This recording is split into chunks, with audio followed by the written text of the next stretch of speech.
Jetez un œil à ces pierres. À première vue, elles semblent ordinaires. Ce ne sont que des dalles anciennes, les ruines d'un bâtiment quelconque. Cependant, contrairement à de nombreuses autres découvertes archéologiques similaires, celle-ci est parmi les plus mystérieuses et les plus uniques. Voici pourquoi. Ces pierres sont les vestiges d'un grand complexe religieux appelé Pumapunku, situé en Bolivie. Les scientifiques n'en sont pas certains, mais il est probable que Pumapunku ait été construit sous l'empire des Tiwanaku, qui a existé entre l'an 300 et l'an 1000 de notre ère, avant l'empire Inca. Aucune information ne suggère que cette civilisation disposait de technologies de construction avancées. De plus, il est possible qu'elle n'ait même pas connu l'écriture. Chacune de ces pierres a été sculptée et polie avec une précision remarquable. Elles s'emboîtent parfaitement, comme les pièces d'un puzzle. Le travail est si raffiné qu'il serait impossible d'y glisser même une lame de rasoir. C'est assez impressionnant pour un peuple qui vivait il y a environ 1500 ans. En outre, ces pierres sont très lourdes. Les plus grosses pèsent environ 130 tonnes. Comment les ont-ils transportées d'un endroit à un autre? Les scientifiques pensent que cette civilisation ignorait l'existence de la roue. Alors, comment ont-ils réussi à construire une structure aussi parfaite? Les Tiwanaku disposaient-ils des connaissances et des outils nécessaires pour travailler la pierre? Ou quelqu'un d'autre a-t-il construit Pumapunku? Plusieurs théories existent à ce sujet. Théorie numéro 1. Une civilisation avancée est arrivée en Amérique du Sud, a collaboré avec les Tiwanaku pour construire cette merveille d'ingénierie, puis est repartie. Théorie numéro 2. Des êtres venus d'une autre planète ont débarqué sur Terre, ont montré aux humains comment construire des structures parfaites et ont créé Pumapunku. Cette théorie est toutefois peu crédible. Un autre scénario du même ordre suggère que Pumapunku a été construit par des créatures mythologiques issues de la culture sud-américaine de l'époque. Théorie numéro 3. La plus plausible. Il n'y a aucun mystère. Les Tiwanaku constituaient une civilisation avancée dotée de technologies de construction incroyables. Qu'en pensez-vous? Bien, nous venons de voir des pierres parfaitement rectangulaires utilisées pour construire un temple. Que diriez-vous de pierres parfaitement rondes destinées à l'étude du ciel étoilé? Ou à d'autres fins, qui sait? Alors bienvenue au Costa Rica. Au sud de ce pays se trouvent les sphères d'Iki. Il s'agit de pierres rondes, lourdes et de grande taille, créées à l'époque précolombienne, vers l'an 600 de notre ère. Ces pierres proviennent d'un type de roche unique, formé à partir de magma refroidi. En d'autres termes, quelqu'un a attendu la fin d'une éruption volcanique et le refroidissement du magma, puis a utilisé ce matériau pour sculpter ces sphères. Mais comment ont-ils fait pour obtenir une forme aussi parfaite? Selon les scientifiques, ils auraient utilisé de petites pierres pour broyer et sculpter le magma refroidi. Certains spécialistes pensent que ces pierres étaient destinées à s'orienter, qu'elles servaient à indiquer leur chemin aux voyageurs. D'après une autre théorie, les sphères d'Ikis étaient utilisées pour l'astronomie. Personne ne connaît la vérité. Et nous ne l'apprendrons peut-être jamais, car tous ceux qui connaissaient le secret de ces pierres ont disparu à la suite de la conquête espagnole.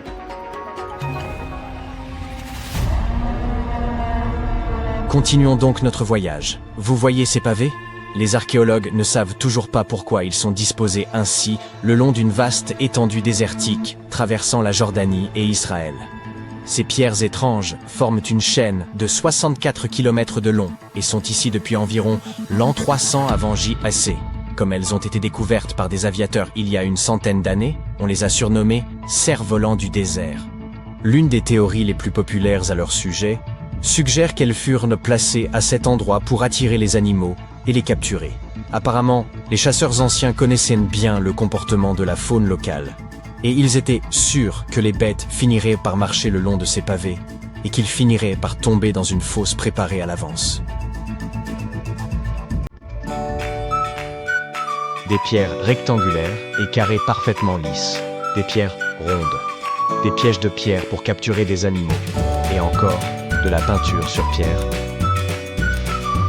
Pour découvrir cela, rendons-nous à Glasgow, en Écosse, où des archéologues ont mis au jour une dalle datant d'environ 5000 ans. Elle porte le nom de Cochno Stone. La dalle elle-même mesure 13 mètres sur 8, soit environ la moitié d'un terrain de basket. Et toute sa surface est recouverte d'étranges motifs tourbillonnants que les scientifiques qualifient de marques en coupe et en anneaux. Mais que signifie-t-il? Comme pour le reste, Les scientifiques n'en sont pas encore certains. Une théorie suggère toutefois que ces inscriptions auraient un lien avec des phénomènes astronomiques, tels que les éclipses lunaires ou solaires. Peut-être s'agit-il d'une carte du ciel, ou peut-être que ses créateurs souhaitaient simplement réaliser une œuvre d'art. Quoi qu'il en soit, il existe un autre fait intéressant, lié à ces dessins. Des scientifiques en ont découvert de similaires sur plusieurs sites préhistoriques à travers le monde. Délaissons à présent les pierres mystérieuses, et intéressons-nous à d'autres merveilles archéologiques. Voici la chronologie approximative du développement de la civilisation, à partir de 8000 avant notre ère, selon les scientifiques. Tout d'abord, les hommes s'installent dans un endroit et y construisent une ville ou un village. Puis ils se lancent dans l'agriculture, avant de construire des temples. Cependant, en 1994, des archéologues ont déclaré « Non, l'ordre pourrait être différent. Et si les hommes avaient d'abord construit des temples pour vénérer des êtres mythiques supérieurs, avant de construire des villes et de se lancer dans l'agriculture ?» Rendons-nous en Turquie, dans la région rurale de Göbekli Tepe, où, au milieu des années 90, des archéologues ont découvert plusieurs piliers de pierre sur lesquels étaient sculptés des animaux. Cette structure ancienne remonte au 10e millénaire avant notre ère. Aujourd'hui, cet endroit est considéré comme l'un des plus anciens lieux de culte au monde. Il a très probablement été construit par des chasseurs semi-nomades qui ne connaissaient rien à l'agriculture, car celle-ci n'est apparue dans cette région que 5 siècles plus tard. Aujourd'hui, les scientifiques se posent la question suivante. Est-il vrai que de telles structures ont conduit à la colonisation de la région ? La réponse à cette question pourrait nous aider à comprendre la mentalité et le développement de l'humanité dans de nombreuses régions de la planète. Aimeriez-vous posséder un parchemin sur lequel serait indiqué l'emplacement d'un trésor ? En fait, vous en avez déjà un. Vérifiez par vous-même. Il vous suffit de rechercher « le trésor du rouleau de cuivre » sur Google, de télécharger une photo haute résolution du rouleau en question et de suivre ses instructions. Mais attention, le texte est absolument incompréhensible. Les scientifiques tentent de déchiffrer ce message depuis sa découverte en 1952 à Qumran, et ils n'y sont toujours pas parvenus.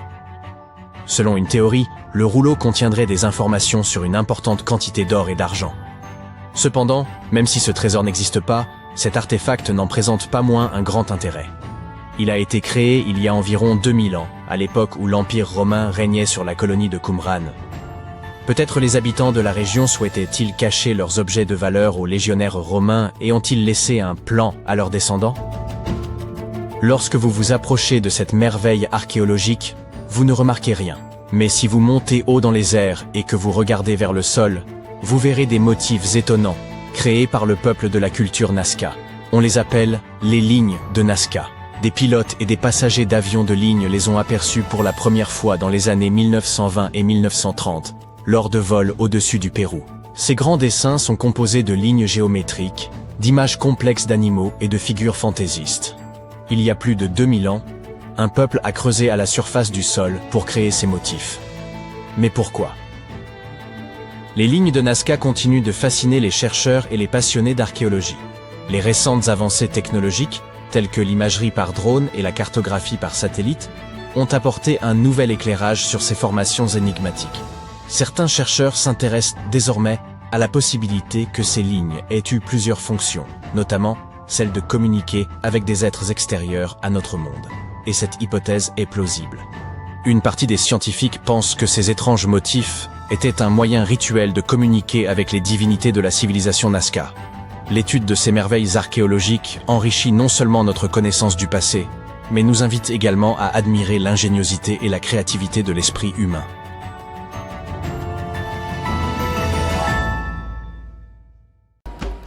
Stonehenge a exigé près de 20 millions d'heures de travail pour être édifié. À titre de comparaison, un individu lambda ne vit guère au-delà de 700 000 heures. Voici Jack, l'un des tout premiers bâtisseurs de Stonehenge. Supposons que Jack ait atteint l'âge de 80 ans, hypothèse hautement improbable, mais qui simplifie nos calculs. Si Jack avait consacré toute sa vie, de sa naissance jusqu'à ses 80 ans, à la construction de Stonehenge, il aurait fallu environ 28 générations et demie de travailleurs perpétuant cet effort pour achever l'ouvrage. C'est pratiquement impossible. Pour rendre cette estimation plus plausible, doublons ce chiffre. Après tout, Jack n'aurait sans doute pas dédié toute sa vie à charrier des pierres et il n'a certainement pas atteint un âge aussi avancé. Nous arrivons ainsi à près de 57 générations nécessaires pour ériger Stonehenge. On n'est malheureusement pas assez d'espace à l'écran pour vous présenter John, l'arrière-arrière-arrière-arrière, petit-fils de Jack, mais vous saisissez l'idée. Tout a débuté il y a environ 5000 ans, avec un simple rempart de terre et un fossé circulaire. Puis, aux alentours de 2600 avant notre ère, les bâtisseurs ont remplacé cette structure primitive par une configuration plus élaborée de rondins de bois et ont acheminé depuis le pays de Galles quelques 80 blocs de dolérite, qu'ils ont réagencés au moins 3 fois. Quelques siècles plus tard, ils ont ajouté ces impressionnantes pierres de Sarcène d'environ 25 tonnes chacune. Ces imposants blocs de grès furent transportés sur près de 30 km afin de former un cercle extérieur continu, tandis que 5 trilithes, 2 pierres dressées, surmontées d'un linteau, formaient une structure en fer à cheval en son centre. Ce chantier, s'étendant sur un millénaire, a nécessité d'innombrables années de labeur. On peut donc supposer que les ouvriers vivaient à proximité. Mais dans quelles conditions pouvaient-ils bien se loger? De nos jours, les ouvriers disposent sur place de petites habitations temporaires, si besoin. Mais de telles structures existaient-elles réellement à l'époque où Stonehenge fut érigé? Eh bien oui. Et les découvertes archéologiques récentes aux abords de Stonehenge en apportent la preuve. Des fouilles ont mis au jour une écomaison datant de l'âge de la pierre, une trouvaille d'une importance capitale puisqu'il s'agit de l'un des plus anciens habitats connus dans la région. Cette demeure mésolithique, récemment mise au jour, remonte à environ 4300 avant notre ère. Observons-la de plus près. Pour édifier les murs, les habitants de l'époque s'appuyaient sur un arbre tombé, plus précisément sur son tronc. Ces parois de bois étaient consolidées avec du silex, et ils avaient même pris soin de paver la cavité laissée par l'arbre déraciné. Quant à la toiture, ils avaient eu recours à des peaux d'animaux. Un choix judicieux qui devait offrir une protection efficace contre le climat capricieux des îles britanniques. Vous vous demandez peut-être comment ces bâtisseurs ont pu affronter les rigueurs du climat britannique, particulièrement durant l'hiver. La réponse est simple, un foyer était aménagé sur place, ce qui n'a rien d'étonnant en soi. Mais le système employé pour chauffer l'habitat se révélait particulièrement ingénieux. Placer un foyer directement à l'intérieur de la maison aurait constitué un danger trop important. Mais introduire des pierres chauffées ne présentait aucun risque. Tout en demeurant chaudes, elles ne pouvaient pas provoquer d'incendie. Elles servaient donc de réservoir thermique, permettant de maintenir une chaleur agréable durant la nuit. Pour parfaire leur aménagement, ils ajoutaient à même quelques pierres décoratives. Certes, ce n'était pas Versailles, mais leur demeure possédait indéniablement une certaine élégance. Si vous pensez que cette découverte ne concerne que les habitations, détrompez-vous. Elle bouleverse notre compréhension du mode de vie de cette époque. En situant ces populations dans un cadre préhistorique essentiel, dès les débuts du néolithique, elle soulève des interrogations fascinantes sur un éventuel lien entre ces premiers habitants et les bâtisseurs de Stonehenge. Mais une inquiétude persiste. Les experts s'inquiètent du fait que ce site, ainsi que d'autres vestiges archéologiques enfouis, pourraient être mis en péril si les autorités maintiennent leur projet de tunnel visant à détourner l'A303 en la faisant passer sous ce site classé au patrimoine mondial. Bien entendu, la maison mise au jour par les scientifiques n'était pas parfaitement conservée et présentait plusieurs lacunes essentielles pour la vie quotidienne. Certains éléments avaient disparu avec le temps, tandis que d'autres étaient simplement absents. Aussi, les chercheurs ont-ils entrepris de recréer ces habitations vieilles de 4500 ans. Pour ce faire, ils ont utilisé 20 tonnes de craie, 5000 tiges de noisetier et 3 tonnes de paille. Ces reconstitutions ont été érigées à proximité de Stonehenge. Un véritable exploit lorsqu'on sait à quel point il est difficile d'y obtenir un permis de construire, même pour une simple étable. Alors, à quoi ressemblent ces maisons? Tout d'abord, il y en a 4, toutes de forme ovale.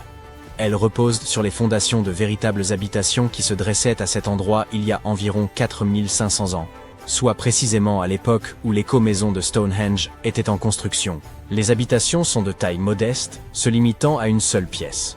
Déterminer leurs dimensions s'est révélé relativement simple, puisque la taille du toit et la hauteur des murs pouvaient être estimées à partir des fondations. Chaque côté mesure environ 5 mètres. Cependant, la structure exacte de la toiture demeure une énigme.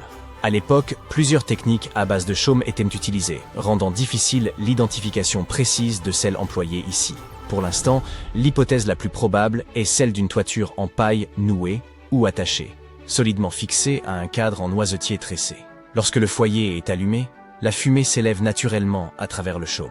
Les 20 tonnes de craie ont servi à recouvrir les sols et les murs. Cette surface blanche réfléchit la lumière du soleil et retient la chaleur du feu, Toutefois, un problème inattendu est apparu. Le sol, saturé d'eau, en a considérablement retardé le séchage.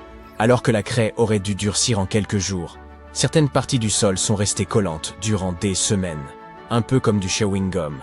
Il ne fait aucun doute que les bâtisseurs d'il y a 4500 ans ont dû affronter des difficultés similaires, ce qui permet d'apprécier à sa juste valeur le labeur qu'exigeait la construction de ces habitations.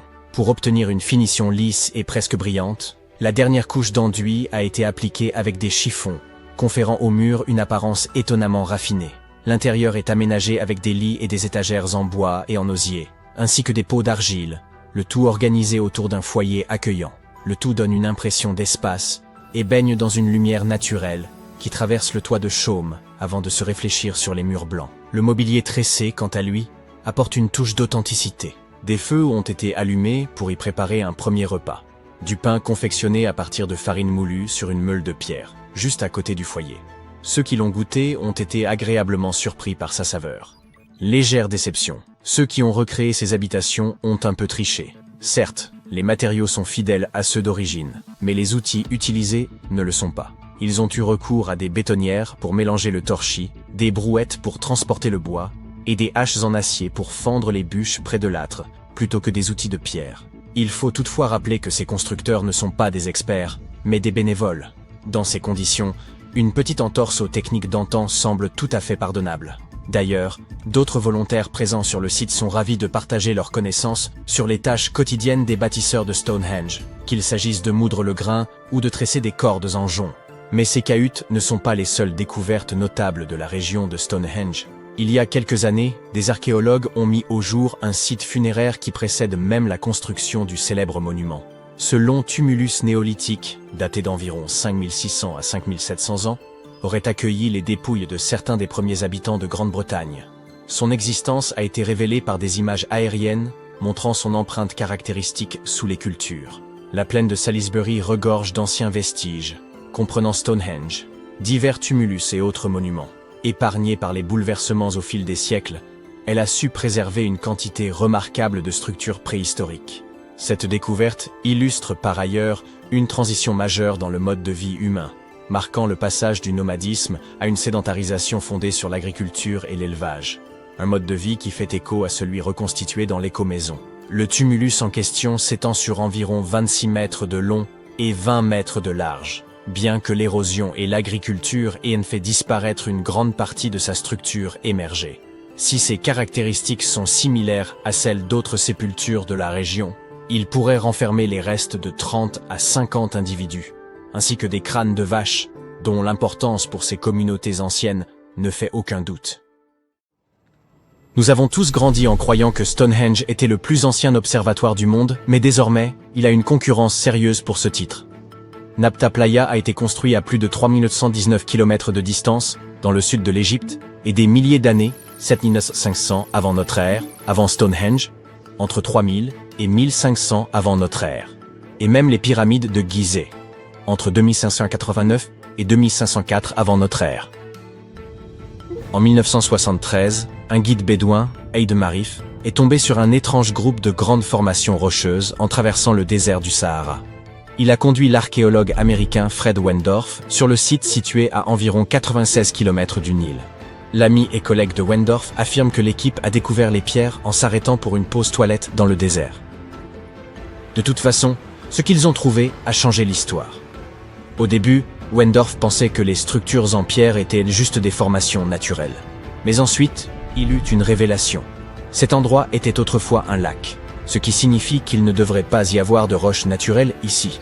Il continua à revenir sur le site pendant des décennies, et au début des années 1990, son équipe découvrit finalement un cercle de pierres qui semblait s'aligner avec les étoiles d'une manière inexplicable. Après 7 longues années à essayer de percer le mystère du site, Wendorf contacta un expert en archéoastronomie. Ils étudient comment les anciens utilisaient les étoiles. Un soir, alors que l'expert était assis dans le sable frais du désert, regardant les pierres, il se rendit compte qu'elles formaient un motif irradiant à partir d'un immense tumulus funéraire. Une par une, au fur et à mesure qu'il creusait dans le sédiment, les mégalithes enterrés commençaient à s'aligner comme les rayons d'une roue. L'équipe avait déjà utilisé la datation au radiocarbone pour tester des échantillons provenant de foyers et de toitures en bois de tamaris trouvées à l'intérieur du cercle de pierre. Nabta Playa comptait des dizaines de pierres dressées, toutes hautes de quelques pieds. Certaines d'entre elles s'alignaient exactement avec le lever du soleil lors de jours spéciaux, et d'autres correspondaient avec des étoiles brillantes dans le ciel. À l'intérieur du grand cercle, il y avait 6 pierres spéciales qui ont peut-être été utilisées pour des rituels ou pour marquer des moments importants de l'année. Autour d'elles, 29 pierres dressées pourraient avoir fonctionné comme un calendrier simple pour aider les gens à savoir quand il était temps pour quelque chose d'important, comme le solstice d'été, le jour le plus long de l'année. Lorsque le soleil se levait juste au bon endroit, c'était un signe que la saison des pluies approchait. Le cercle de pierre était autrefois aligné avec les étoiles les plus brillantes du ciel septentrional. Arcturus, Sirius et Alpha du Centaure. Certaines pierres pointaient même vers la constellation d'Orion. En suivant le mouvement d'Arcturus à travers le ciel, ils ont découvert qu'il correspondait parfaitement au cercle autour de 4800 avant notre ère. Cela signifie qu'il s'agit du plus ancien site astronomique jamais découvert, et les habitants de Nabta Playa observaient peut-être les étoiles des milliers d'années avant même l'invention des télescopes. Il semble que cela avait une énorme signification pour les personnes vivant et voyageant à travers le désert. Il y a plus de 1000 ans, la longue, froide et sèche ère glaciaire qui avait duré des dizaines de milliers d'années commençait enfin à s'estomper. L'Afrique du Nord a reçu des pluies et des moussons massives qui ont rempli les lacs saisonniers, Playa. Ainsi, certaines parties du désert se sont transformées en oasis éphémères.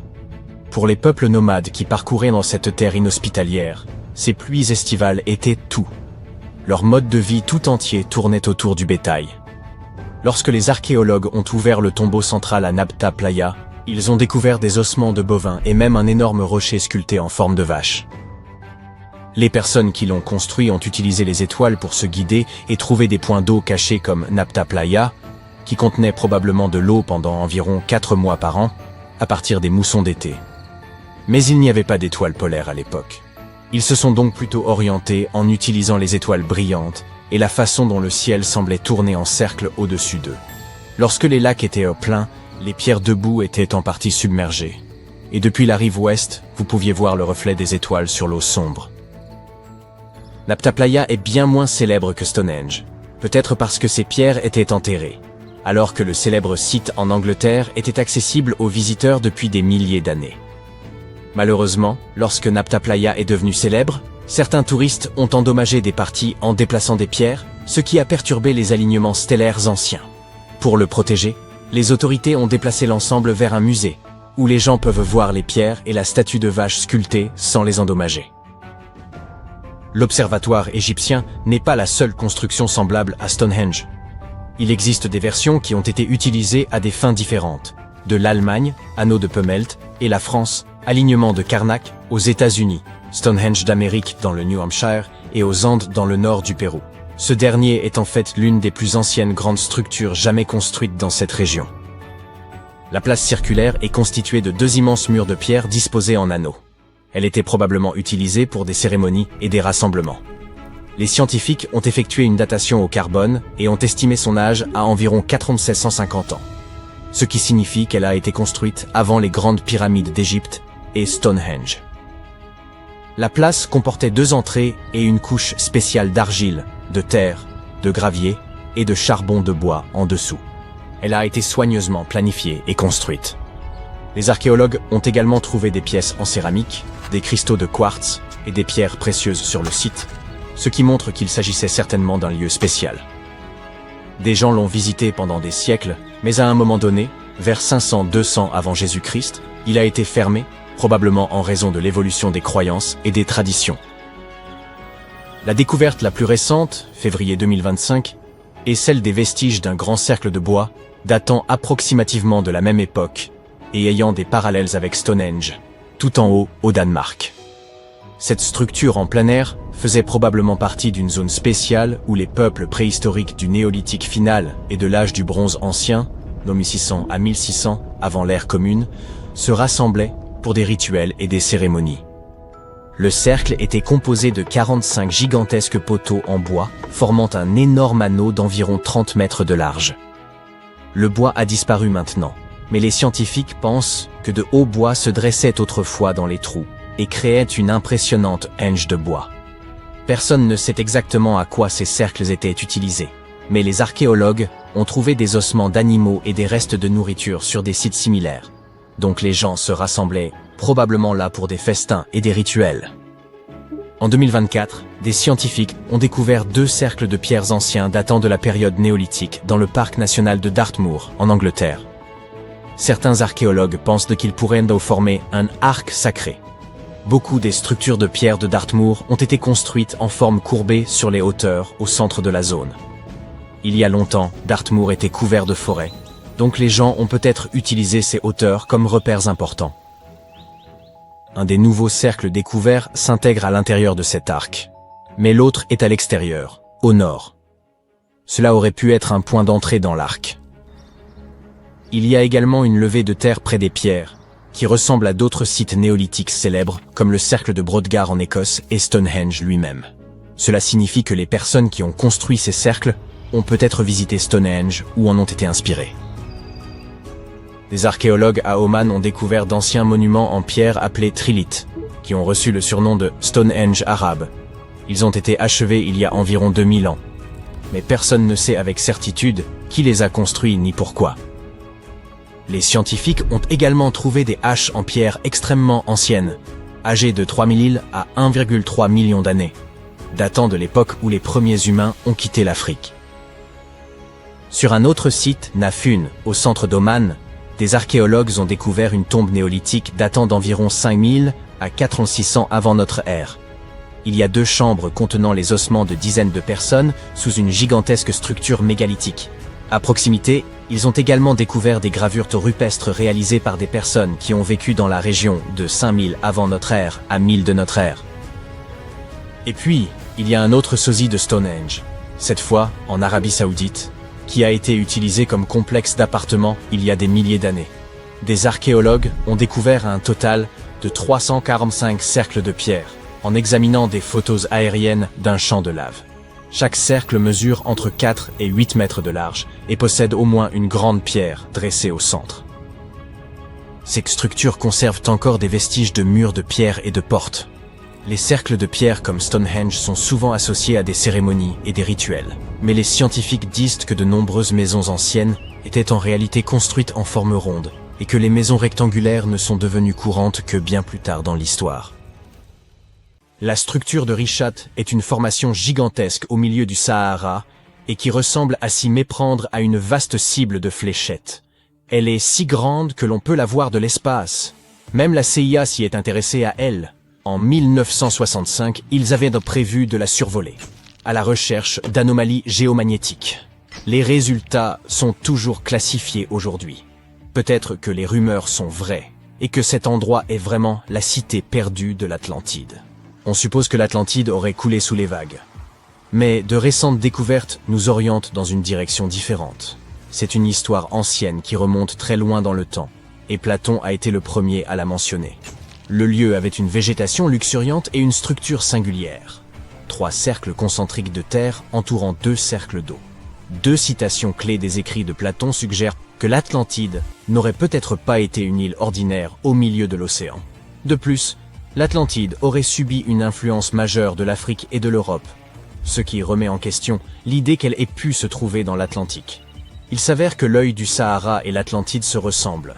Lorsque les astronautes ont vu l'œil du Sahara depuis l'espace, ils ont d'abord soupçonné qu'il s'agissait du cratère d'impact d'une météorite.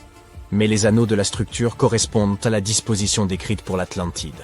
Plus important encore, le Sahara n'a pas toujours été un désert. Il s'est transformé d'une région tropicale en un désert aride, il y a environ 11 000 ans. Les chercheurs ont retrouvé des traces d'un immense fleuve, le Tamanrasset, qui aurait pu abreuver toute une communauté. Celui-ci s'écoulait vers la structure de Richat, pareillement à la description de Platon.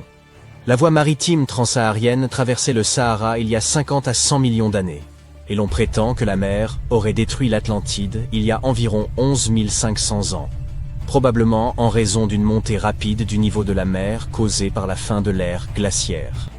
L'imagerie satellite de la NASA montre des motifs qui concordent avec cette théorie.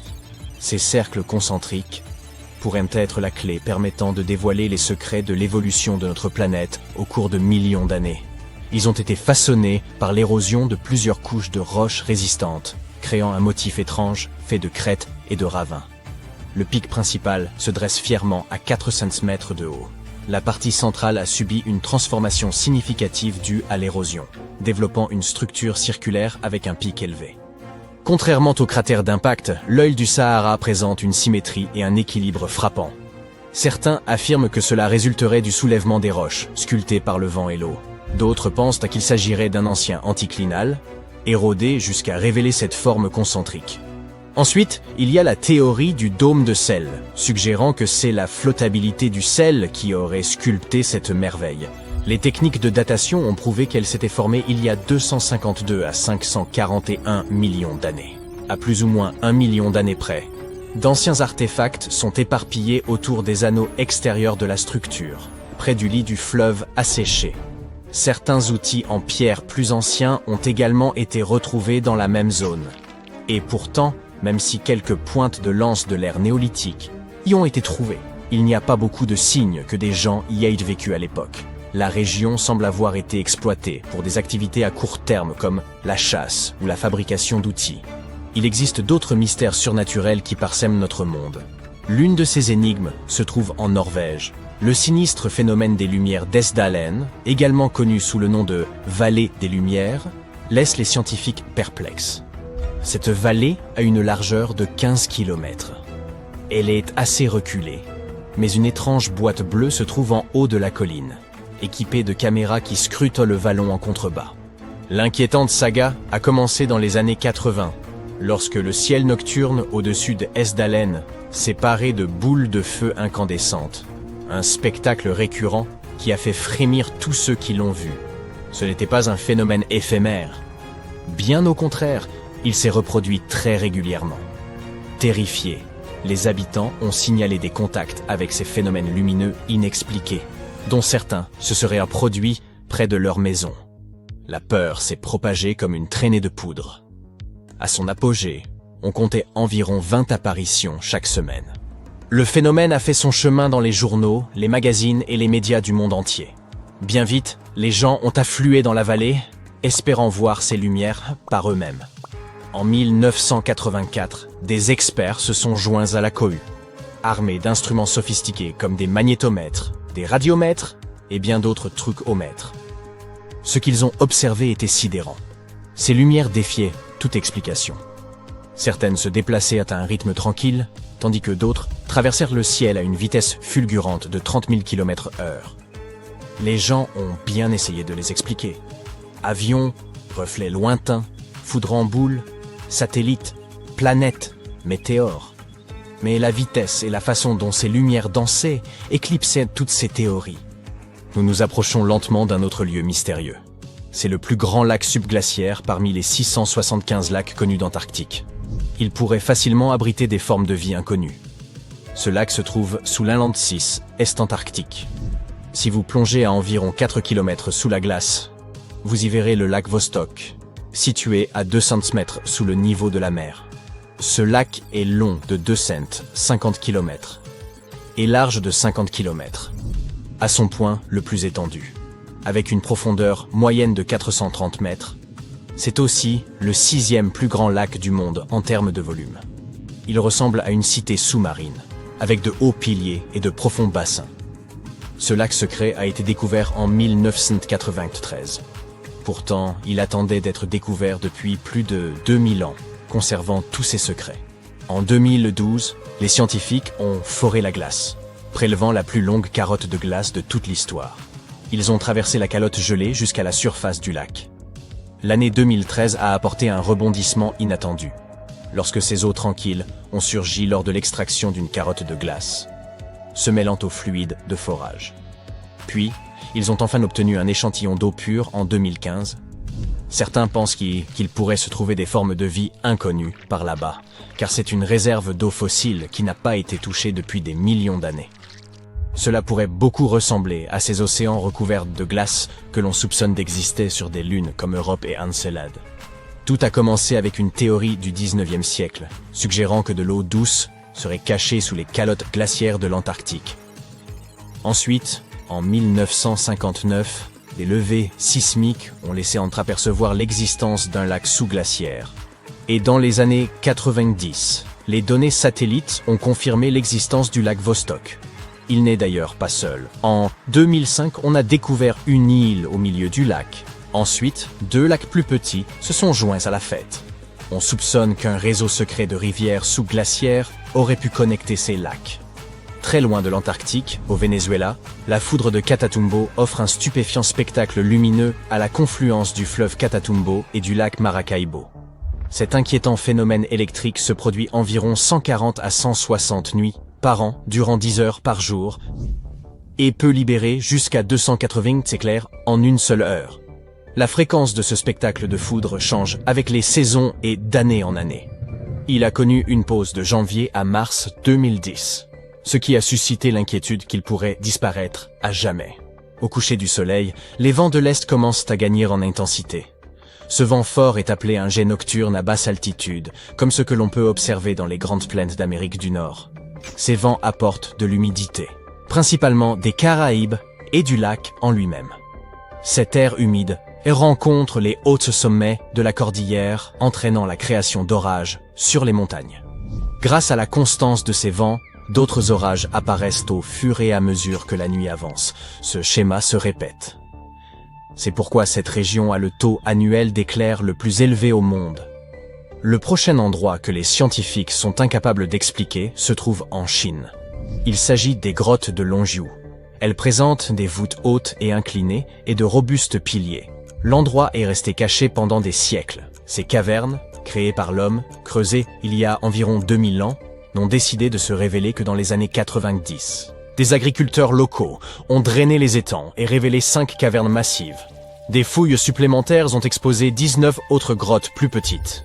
Elles allaient de 20 à 35 mètres de large pour 10 à 20 mètres de hauteur. Des archéologues y ont retrouvé des reliques anciennes datant du règne de l'empereur Han Xuandi, remontant à plus de 2000 ans.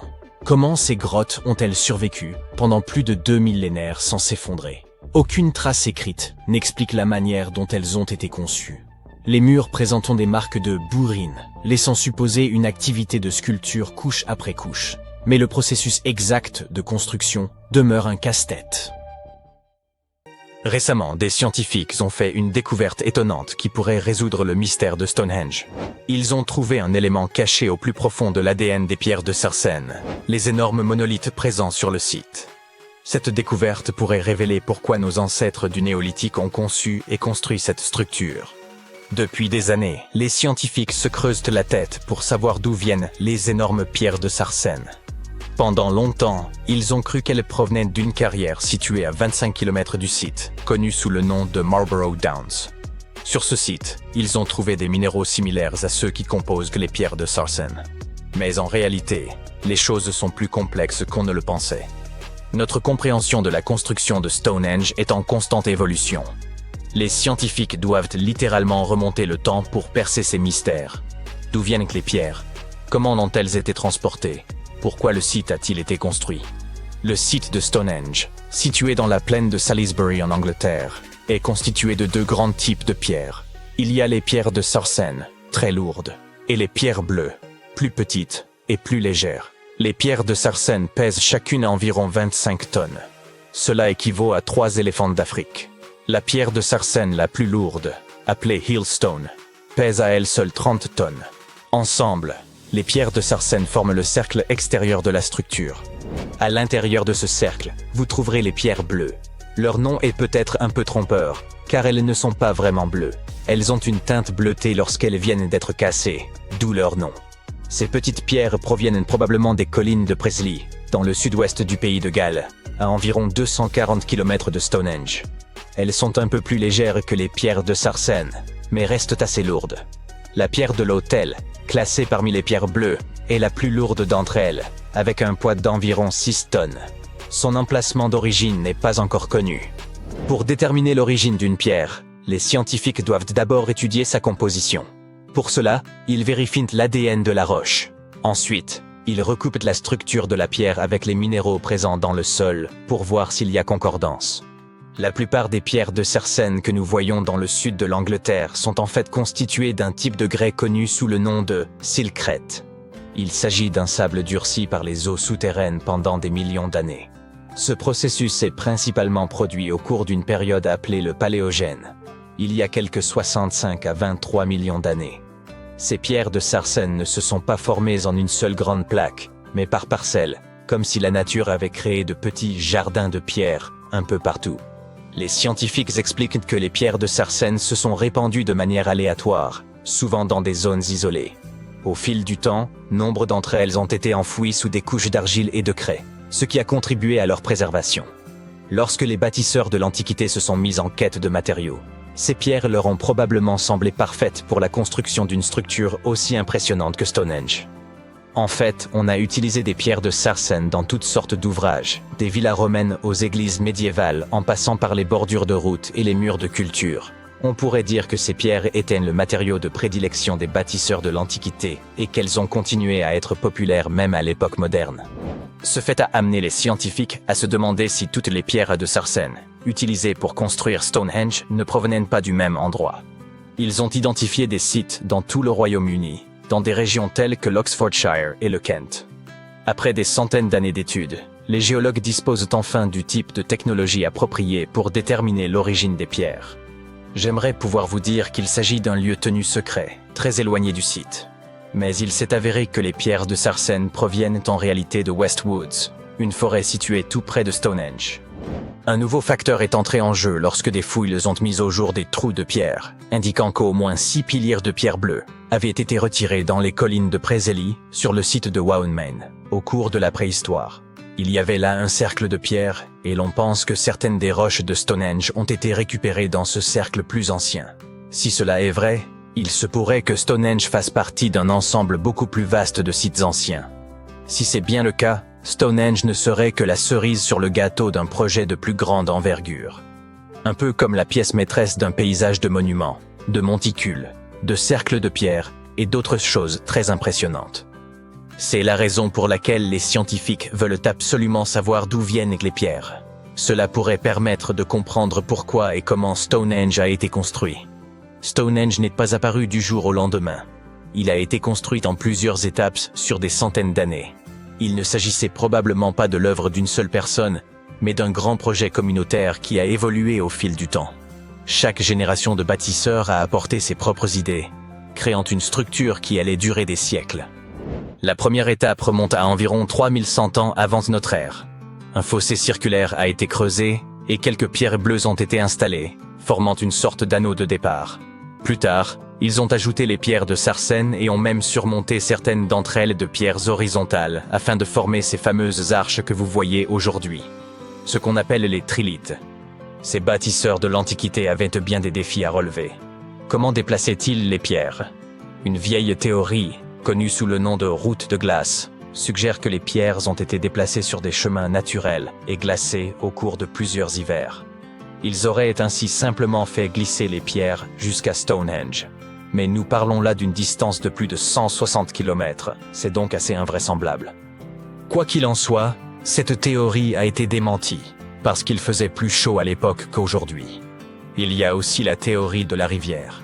Les pierres auraient été transportées par voie d'eau depuis leur lieu d'extraction jusqu'au site. Mais les pierres de Sarsen sont beaucoup trop lourdes pour cela. Cette théorie a donc également été abandonnée. En clair, personne ne sait comment les pierres ont été déplacées. Les recherches menées à Stonehenge ont dévoilé un autre élément scientifique intéressant.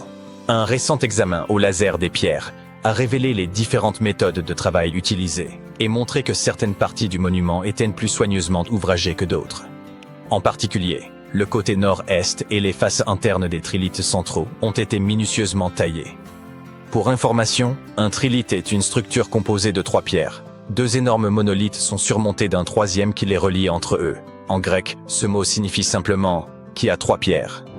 Quoi qu'il en soit, la grande question, et la raison pour laquelle Stonehenge est si célèbre, est de savoir pourquoi il a été construit en premier lieu. Les théories vont bon train, et certaines semblent tout droit sorties d'une série de science-fiction. Voici un bref aperçu des idées les plus populaires. Il y a bien sûr la théorie du calendrier solaire. Elle suppose que les pierres sont alignées sur les mouvements du soleil, en particulier lors des solstices d'été et d'hiver. Lors du solstice d'été, le soleil se lève à gauche de la Hillstone, la seule pierre à l'extérieur du cercle principal, éclairant ainsi l'ensemble du monument. Certains disent qu'il s'agit là d'une espèce de calendrier antique permettant de marquer les jours les plus longs et les plus courts de l'année. Certains archéologues pensent que Stonehenge pourrait avoir été un ancien site de guérison. Des morceaux de pierre bleue portent des traces de burin, probablement faites par des gens qui croyaient qu'elles pouvaient guérir des maladies. Selon une théorie, les gens venaient à Stonehenge de tous les coins du pays dans l'espoir d'y trouver un remède à leurs maux. Certains pensent que Stonehenge était un lieu très populaire, un endroit où les gens se rassemblaient. Certaines preuves suggèrent que des communautés très éloignées les unes des autres se retrouvaient à Stonehenge pour des célébrations, des festins et des cérémonies.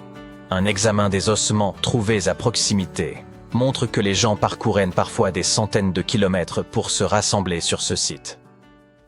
Des chercheurs ont mis au jour une cité entière, celle de Guyengola, restée enfouie sous l'épaisse canopée mexicaine durant 6 siècles. S'étendant sur 360 hectares, elle regroupait plus de 1100 édifices, 4 kilomètres de remparts, un réseau interne de voies de circulation, ainsi qu'un aménagement urbain réfléchi, comportant temples, terrains de jeux de balles et des quartiers distincts réservés aux élites ou aux classes populaires.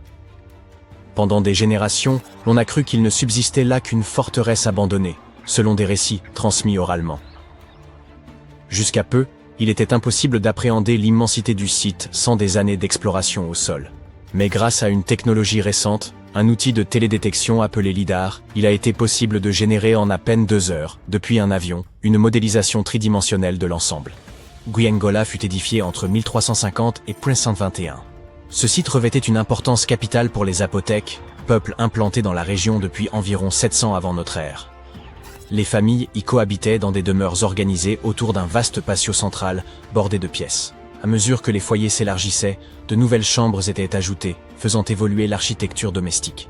Les analyses ont démontré que dirigeants et habitants de conditions modestes œuvraient de concert à l'essor de la cité. En raison du relief montagneux environnant, ils surent exploiter intelligemment les pentes naturelles pour y implanter leurs constructions, favorisant ainsi l'écoulement des eaux pluviales. Cette ingéniosité a permis de garantir la solidité et la pérennité des habitations, dont bon nombre demeurent encore debout aujourd'hui. Au cœur de la cité se dressent 2 pyramides, sans doute consacrées aux rites et cérémonies que les prêtres accomplissaient en l'honneur de leurs dieux. Les offrandes étaient déposées sur les autels, tandis que le public se rassemblait sur 2 places aujourd'hui affaissées. On y trouve également un palais comportant 64 pièces, dont certaines soutenues par des colonnes circulaires, réparties sur plusieurs terrasses inclinées. On y trouve des patios desservis par de nombreux escaliers, tous reliés entre eux. L'outil de télédétection a également révélé un promontoire circulaire, aménagé sur un affleurement rocheux naturel, qui permettait aux Zapotèques de voir leurs ennemis s'approcher de loin.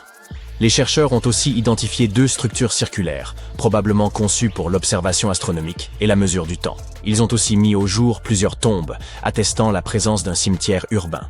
À la fin du XVe siècle, les Zapotèques exercèrent leur pouvoir sur une vaste portion de la côte pacifique et étaient parvenus à défendre leur territoire contre les ambitions expansionnistes des Aztèques.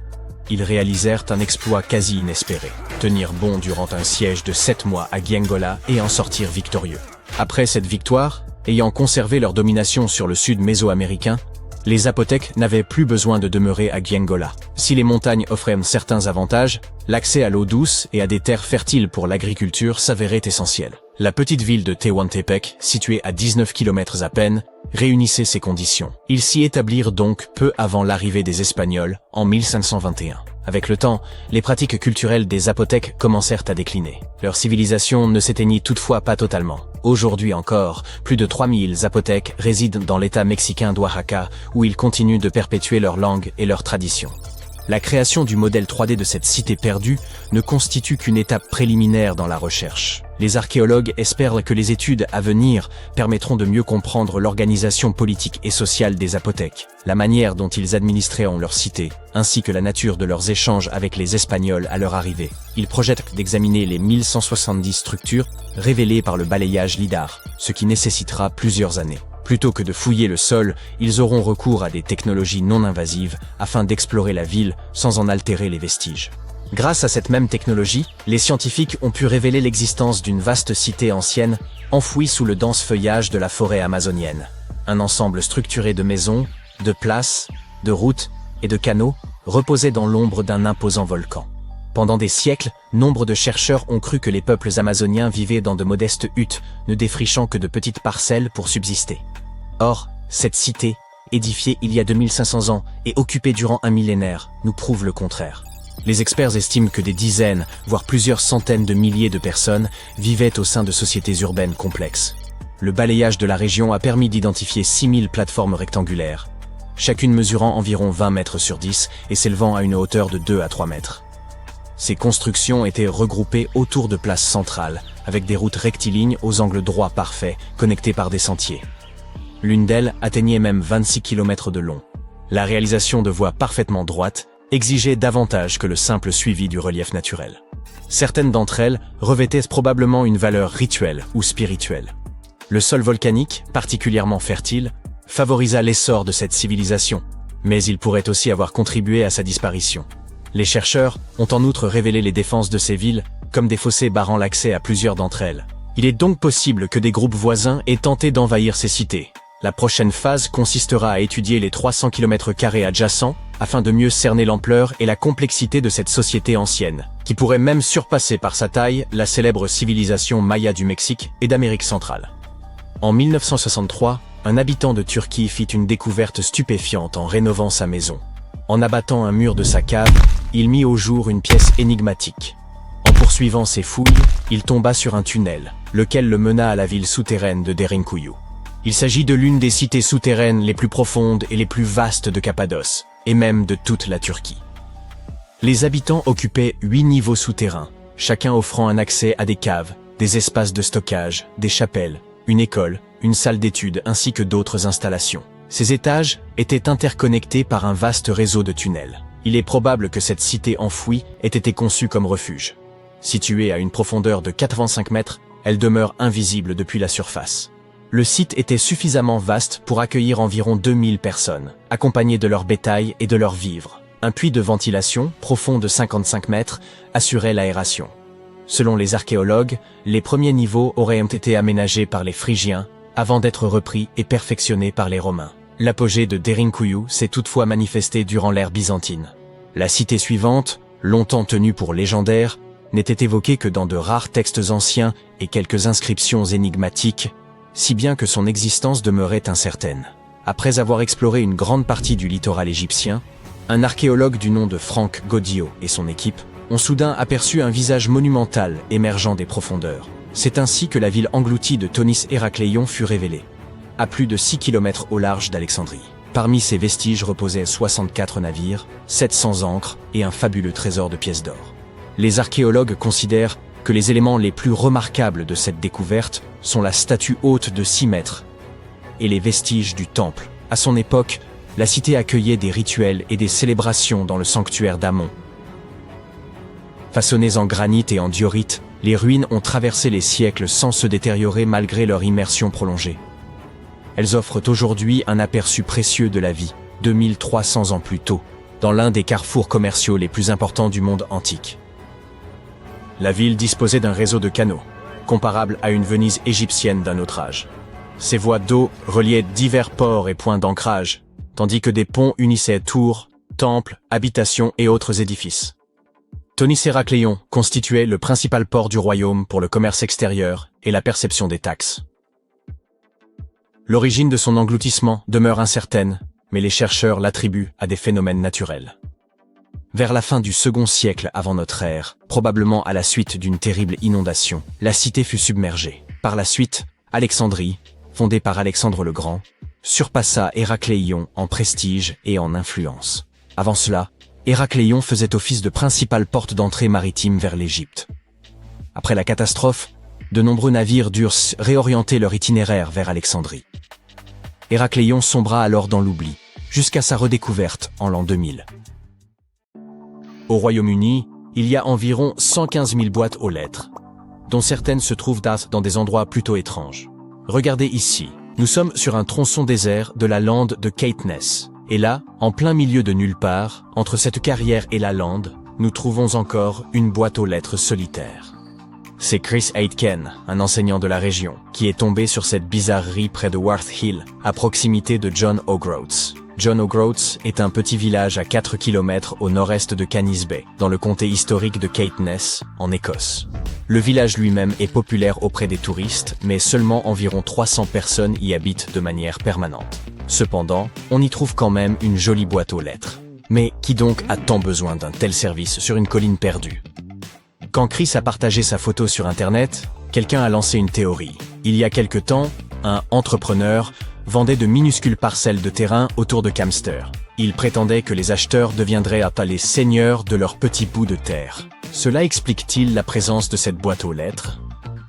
La boîte, fièrement estampillée « Propriété de John O'Groats », porte également le nom de Thorsten Sommer ainsi qu'une adresse en Allemagne. Il y a un code PIN sur le devant, mais lorsque Chris l'a ouverte, tout ce qu'il a trouvé était un lien vers un site web. Le site présente des photos de Sommer agitant un drapeau écossais et parlant de son amour pour l'Écosse, se qualifiant lui-même de vieil écossais. Chris a essayé de se renseigner via le site web, mais il n'a jamais reçu de réponse. Cela pourrait être lié à l'achat rapporté par Sommer d'une petite parcelle de terrain, mais la vente de titres de propriété écossais est souvent perçue comme de l'escroquerie, car l'acheteur ne reçoit en vérité aucun titre légal. La zone autour de Worth Hill a également connu récemment une intervention policière, après la découverte d'un corps dans les environs. Doit-on faire un lien avec cette mystérieuse boîte aux lettres? Mais laissons ces histoires aux vrais inspecteurs et détectives.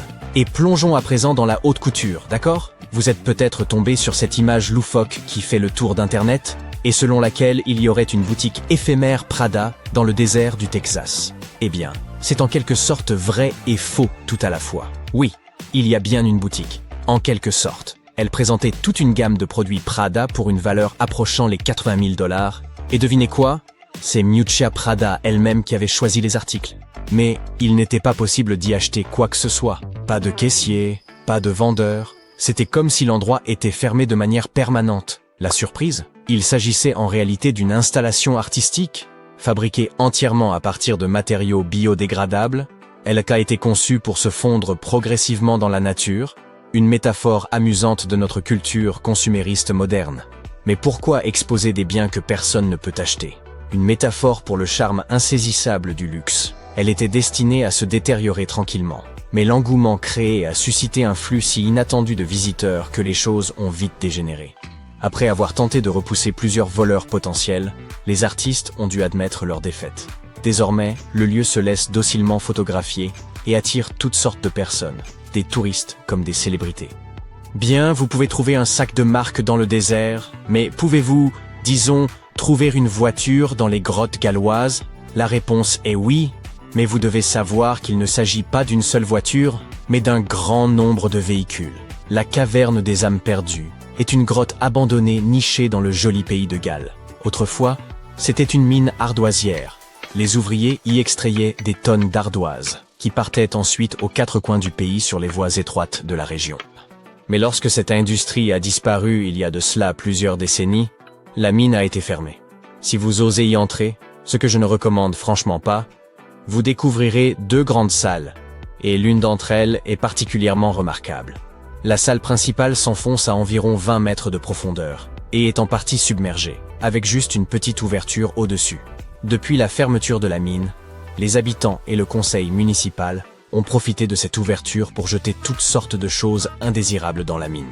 Vous trouverez de tout, des réfrigérateurs, des télévisions, et même des voitures entassées dans un coin. Ce qui rend la caverne des âmes perdues si spéciale, c'est le faisceau de lumière qui plonge en son cœur, éclairant l'énorme tas de voitures et de métal saccagé. L'eau, lorsque cette lumière vient la toucher, brille d'un vert turquoise éblouissant, et on peut voir de magnifiques reflets sur sa surface immobile. De temps en temps, un fragment d'ardoise tombe dans l'eau, brisant le silence et envoyant des ondes dans toute la caverne. Voici une autre découverte étrange faite au pays de Galles.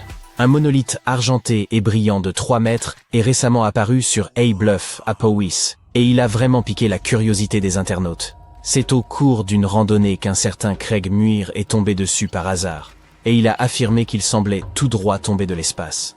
Il est fait d'acier chirurgical, ne porte aucune marque et est extrêmement bien fabriqué, sans soudure visible. La découverte de ce randonneur rappelle ces mystérieux monolithes qui ont surgi un peu partout dans le monde en 2020, créant un certain émoi sur Internet.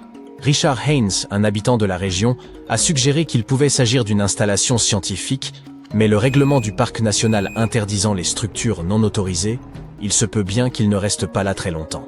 Comme il n'y a aucun sentier dans les environs immédiats, Muir suppose qu'il a pu être amené ici par un groupe de personnes ou même déposé par un hélicoptère. Ce n'est pas la première fois qu'un tel monolithe est apparu de manière si étrange. On en a aperçu de semblables dans l'Utah, sur l'île de White, et même à Glastonbury Tor. L'un d'eux portait une marque humoristique, pas Banksy. Il est toutefois possible que cet artiste célèbre en soit l'auteur. Le Royaume-Uni est le pays où l'on trouve le plus grand nombre d'œuvres de Banksy. En 2023, il y en avait 70. Rien d'étonnant, puisqu'il serait apparemment britannique et est né à Bristol. Le désert d'Atacama, dans le nord du Chili, qui est le désert non polaire le plus sec de la Terre, présente une vue étrange au kilomètre 1309 de la route panaméricaine. Une main géante en ciment qui s'élève à 11 mètres au-dessus du sable. Plutôt effrayant, vous ne trouvez pas? Mais rassurez-vous, il ne s'agit pas d'un monstre sorti de terre pour vous attirer par les chevilles dans un monde souterrain. Ce n'est pas non plus la relique ancienne d'une civilisation perdue. Un sculpteur professionnel a créé ce petit monument original en 1992. Malgré son emplacement isolé, la main est souvent la victime de graffitis, de sorte que des bénévoles doivent la nettoyer 2 fois par an. Au fait, ce n'est pas le seul monument de ce genre. Le même sculpteur a créé une main similaire à Punta del Este, en Uruguay. On l'appelle « l'homme émergent à la vie », et elle représente l'idée selon laquelle un géant tiendrait toute l'Amérique du Sud d'une main ferme. Pourquoi pas? Voici à présent une gigantesque sphère de pierre cachée dans la forêt de la vallée de Visoko, en Bosnie. Qu'en pensez-vous? Est-ce une relique ancienne ou une installation d'art moderne? Partagez vos réflexions dans les commentaires. Mais pour être entièrement honnête avec vous, comme je le suis toujours, personne ne connaît la vérité à son sujet. Les experts pensent pour que cette sphère, qui mesure environ 3 mètres de diamètre, est simplement une formation rocheuse naturelle, une concrétion. Ces boules possèdent cette couleur rougeâtre en raison d'une forte teneur en fer, et c'est une lente agglutination de particules minérales qui leur donne cette forme si particulière. Bien que les concrétions puissent prendre des formes plutôt surprenantes, le processus exact de leur formation reste quelque peu mystérieux. Ensuite, nous avons cet archéologue, souvent surnommé l'Indiana Jones bosnien, qui affirme qu'il s'agit en réalité d'un artefact créé par l'homme il y a plus de 1000 ans. On trouve toutefois ce genre de concrétion sphérique dans d'autres endroits que la Bosnie. Vous pouvez en trouver partout dans le monde. Prenez, par exemple, les célèbres boulders de Moeraki, en Nouvelle-Zélande. Des pierres massives et rondes ayant plus de 60 millions d'années. Il y a aussi des concrétions en forme de boulets de canon dans le Dakota du Nord. Et n'oublions pas les sphères de pierre façonnées par les Dikis au Costa Rica, fruit d'un travail virtuose, un magnifique témoignage de la créativité humaine. Donc, bien que la sphère bosniaque soit très intrigante, c'est probablement juste une concrétion ancienne et non le vestige d'une civilisation perdue. Dommage. Certaines choses sont si bien cachées qu'il faut descendre au fond de la mer pour les apercevoir. Autrefois un lieu de plaisir hédoniste pour l'élite romaine, Baïse était un peu le Las Vegas de son époque. Mais aujourd'hui, ses ruines se trouvent sous l'eau. Cette station thermale prospérait grâce à ses sources chaudes volcaniques et attirait des personnalités telles que Néron et César, qui y construisirent même des villas de vacances. Cependant, au 8e siècle, Baïse a perdu une bataille et elle fut ensuite abandonnée.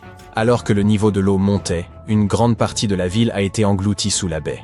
Vous pouvez désormais explorer les ruines antiques de Baïse dans l'un des rares parcs archéologiques sous-marins de la planète. Retenez votre souffle. On a tous eu peur du noir à un moment de notre vie. Pas vrai? Te rappelles-tu te faire border par l'un de tes parents après qu'il t'ait lu un conte de fées effrayant avec des monstres, des dragons ou même des dinosaures? Quand ils étaient sur le point d'éteindre la lumière et de sortir silencieusement de ta chambre, tu t'en souvenais. Et s'il y avait quelque chose de caché sous ton lit? Ou pire, si une créature effrayante était cachée dans le placard? Tu pouvais te lever et vérifier, mais il faisait bien trop sombre. Ne serait-il pas formidable d'avoir une source de lumière qui viendrait de l'intérieur de notre corps et qu'on pourrait utiliser à volonté dans le noir? Malheureusement, nous ne sommes pas capables de faire ça. Mais il existe plusieurs créatures qui peuvent s'éclairer elles-mêmes. C'est grâce à un petit truc que les scientifiques appellent la bioluminescence. Les animaux vivant dans la mer ont plus souvent tendance à avoir ce talent que les autres. Et on peut trouver ces créatures n'importe où, près de la surface ou au fond des océans, à 4000 mètres de profondeur si tu aimes les chiffres. Ces créatures utilisent leur lumière pour faire de nombreuses choses, comme communiquer avec les autres membres de leur espèce, attirer des proies ou effrayer leurs ennemis. La bioluminescence est la capacité d'un organisme à émettre sa propre lumière grâce à la chimie. Ces animaux utilisent essentiellement deux substances, l'une appelée luciférine et l'autre luciférase. Ajoute un peu d'oxygène et boum, ça fait de la lumière. Si tu te demandes si quelqu'un a jeté un bâton lumineux dans l'océan, regarde si cette lumière est bleue, verte ou même rouge. Elle est même généralement répartie sur une grande surface ressemblant parfois à des paillettes ou à un ciel étoilé. Cette atmosphère romantique est due aux calmars, aux petits crustacés et aux algues. J'ai un autre phénomène inhabituel pour toi. Que dirais-tu d'une chute d'eau dorée ? Sérieux, ça existe vraiment, et c'est un phénomène naturel. Pour la voir, il faut aller au parc national de Yosemite, à Horsetail Fall. Assure-toi de planifier ton voyage en hiver ou au début du printemps, car c'est le seul moment de l'année où tu pourras voir cet impressionnant phénomène. Il n'y a pas besoin d'explications scientifiques. Ce n'est rien d'autre que la lumière du soleil, au crépuscule, qui illumine la chute d'eau de telle manière qu'elle prend l'apparence d'une rivière de lave. Ou d'or, à toi de voir. C'est la raison pour laquelle, à cette époque de l'année, cette chute d'eau est également appelée la chute de feu. Malheureusement, ce phénomène devient de moins en moins visible avec les années, principalement à cause de la sécheresse et d'autres problèmes liés à la fonte des neiges. Donc si tu t'y rends, garde toujours un œil sur la cascade, car l'effet est très bref. As-tu déjà entendu parler d'un orage sale ? C'est ce qu'on appelle aussi la foudre volcanique. Apparemment, les spécialistes qui étudient ce phénomène n'ont pas encore bien cerné de quoi il s'agit. Lorsqu'un orage ordinaire se produit, des particules de charge positives et négatives entrent en collision, créant une étincelle géante que nous appelons éclair. Cela produit aussi beaucoup de bruit, le tonnerre. Mais quand un volcan entre en éruption, certaines particules de cendres volcaniques se chargent électriquement. Étant projetées dans les airs avec une force énorme, elles entrent en collision et provoquent des décharges électriques.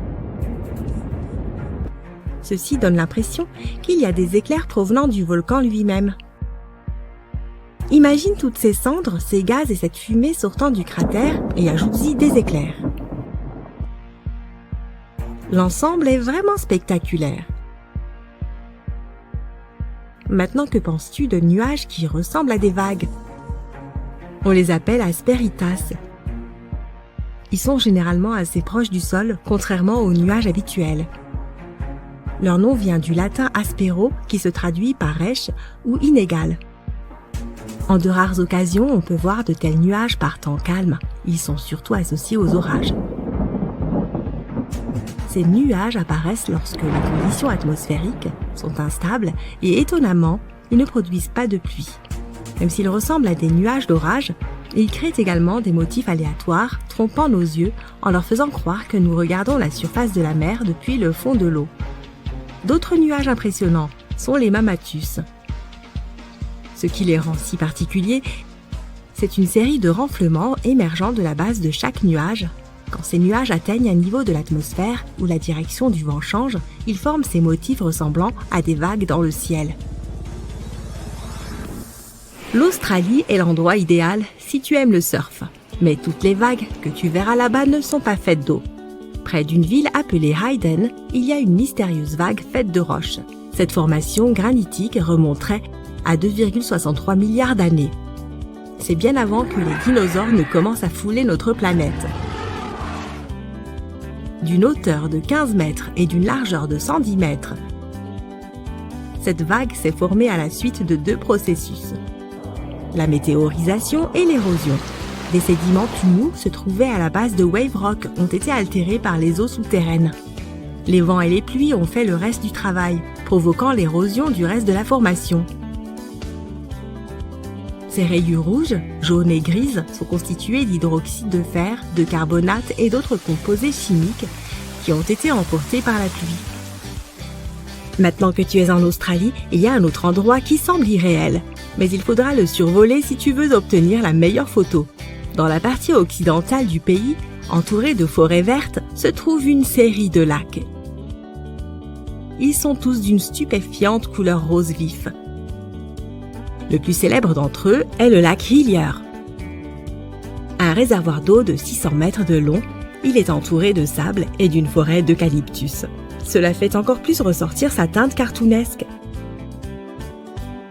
L'une des nombreuses théories expliquant la couleur de ces lacs mystérieux est liée aux algues. Ces dernières semblent comporter des taux élevés d'une substance appelée bêta-carotène qui contient un pigment rouge-orange. Une autre explication implique des halobactéries, des micro-organismes qui ont parfois une couleur rouge.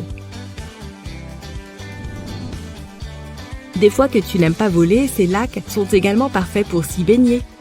Ils ne sont pas toxiques même s'ils contiennent beaucoup de sel. Cela signifie que tu peux y flotter facilement et l'eau n'abîmera pas ton maillot de bain. En hiver, dans le nord du Canada, un phénomène étrange se produit au lac Abraham, dans l'Alberta. Sous la surface gelée, on peut apercevoir des formes bizarres ressemblant à des méduses congelées. Ce n'est absolument pas le cas, car ces formations effrayantes ne sont que des bulles de méthane gelées. Ce sont des poches de gaz qui ont été piégées sous l'eau après que le lac est gelé. Elles apparaissent lorsque des feuilles et de l'herbe tombent dans l'eau et que des bactéries se dégradent. Ce processus les transforme en méthane. Ce phénomène est aussi beau qu'il est dangereux, car ces poches de méthane peuvent facilement s'enflammer. Quand les températures remontent au printemps, la glace fond et ces bulles commencent à éclater et à pétiller. C'est très spectaculaire à observer. Imagine un lac de soda. Rappelle-toi simplement de ne pas apporter la moindre source de feu. Cela peut être dangereux pour les visiteurs. On peut observer ce type de lac dans tout le parc national de Banff, au Canada. La nature a souvent tendance à faire sa propre musique. Il suffit d'écouter le son des grillons la nuit ou le bruit apaisant d'une chute d'eau. Mais dans le comté de Bucks, en Pennsylvanie, un étrange phénomène géologique porte les vocalises de la nature à un tout autre niveau. Ces rochers s'appellent les Ringing Rock, et les scientifiques ne peuvent toujours pas expliquer leur comportement inhabituel. Si on frappe ces pierres avec un objet lourd, comme un marteau ou une autre pierre, elles émettent un tintement comme si elles étaient creuses. Mais elles ne le sont pas du tout. Ce qui rend les Ringing Rock encore plus étranges, outre le son mystérieux qu'ils émettent, c'est qu'aucun animal ne veut s'y attarder, même si ces rochers sont entourés d'une épaisse forêt. Les scientifiques n'ont pas encore réussi à déceler la moindre activité animale dans la région. Ce qui est encore plus frappant, c'est que malgré tous les arbres qui les entourent, on ne trouve aucune feuille sur ces rochers. La raison pour laquelle ces rochers sont si peu attrayants pour les animaux et la végétation reste un mystère.